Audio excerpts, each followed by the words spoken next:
Damascus, 1965. A man sits alone in a cell, waiting.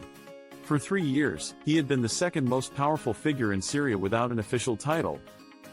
Generals sought his counsel, ministers considered him a friend, and he even planned the defenses of the Golan Heights, the very defenses that would crumble due to the secrets he relayed to his handlers far away in Israel. His name was Eli Cohen, known in Syria as Kamel Amin Thaabet, a Syrian-born businessman viewed as a patriot, while Israel recognized him as one of its greatest intelligence assets. This is the story of how a modest clerk from Alexandria rose to become the master of espionage in Syria, and the fateful mistake that would cost him everything. Eli Cohen was born in 1924 in Alexandria, Egypt, within a devout Syrian Jewish family. Raised fluent in Arabic and immersed in Arab customs, he grew to understand the people he would later deceive better than anyone else could. Intelligent and unassuming in appearance, he was a man no one would suspect as a future infiltrator of enemy circles. In 1956, following the Suez Crisis, life for Jews in Egypt deteriorated, prompting Cohen's family to flee to Israel. Arriving nearly empty-handed, he became a refugee in a new land still finding its identity. Cohen tried to craft a conventional life.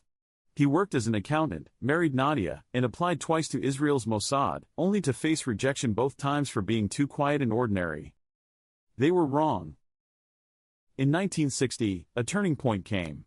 Mossad, needing to rebuild its intelligence network in Syria, sought someone who could integrate seamlessly into Damascus society as a Syrian, not as a spy. They recalled the unremarkable clerk. This time, the agency approached him. Cohen underwent rigorous training, mastering tradecraft, encrypted communications, and creating a new identity. He would be Kamel Amin Thaabet, a wealthy businessman eager to reconnect with his homeland. In 1961, Cohen departed for Argentina to establish his cover among Syrian expatriates before ultimately reaching Damascus. In Buenos Aires, he didn't just create a facade, he cultivated a persona. He celebrated lavishly, hosting parties and forming friendships with influential Syrians, including military officers and diplomats. By early 1962, as Kamel, he arrived in Damascus, securing an apartment close to the General Staff headquarters. Quickly winning over the city's elite with his hospitality and charm. He asked few questions, yet the powerful men surrounding him let slip critical insights, not realizing that Kamel was meticulously retaining every detail.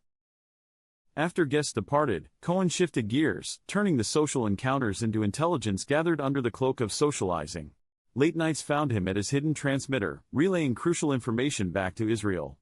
Over 3 years, Cohen's intelligence transformed from simple data into invaluable insights, including military strategies, troop placements, and high-stake political developments.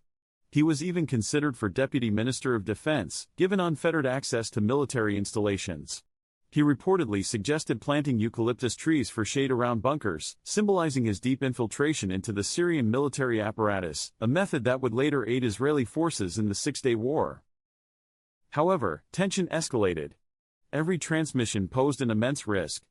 Syrian counterintelligence was on the hunt, aided by Soviet technology.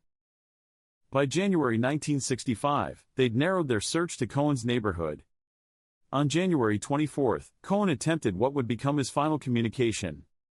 The signal tracking van stationed below his apartment intercepted the transmission. Moments later, Syrian security stormed in, capturing him in the act, the definitive evidence needed to unmask him.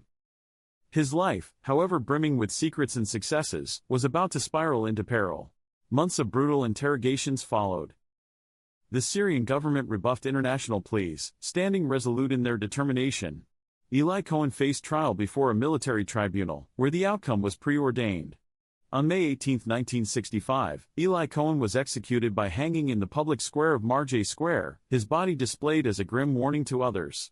In Israel, Nadia learned of her husband's fate through the very same broadcast that had made him famous. The truth of his life and deeds unfolded before her eyes, revealing a legacy of profound sacrifice. For nearly 6 decades, Cohen's burial site remained a mystery, a haunting ache for his loved ones. Yet, in 2019, Israeli intelligence recovered one of his personal belongings, his wristwatch, igniting a promise that one day, Eli Cohen would return home. 2 years after his execution, much of the intelligence he gathered played a pivotal role during the Six-Day War, showcasing the depth of his contributions. Even in absence, Eli Cohen became a celebrated figure in Israeli history, his story illuminating the fine line between espionage and betrayal. Yet beneath the legend lies a simple tale, a man declared unworthy who became invaluable by transforming into someone no one would suspect.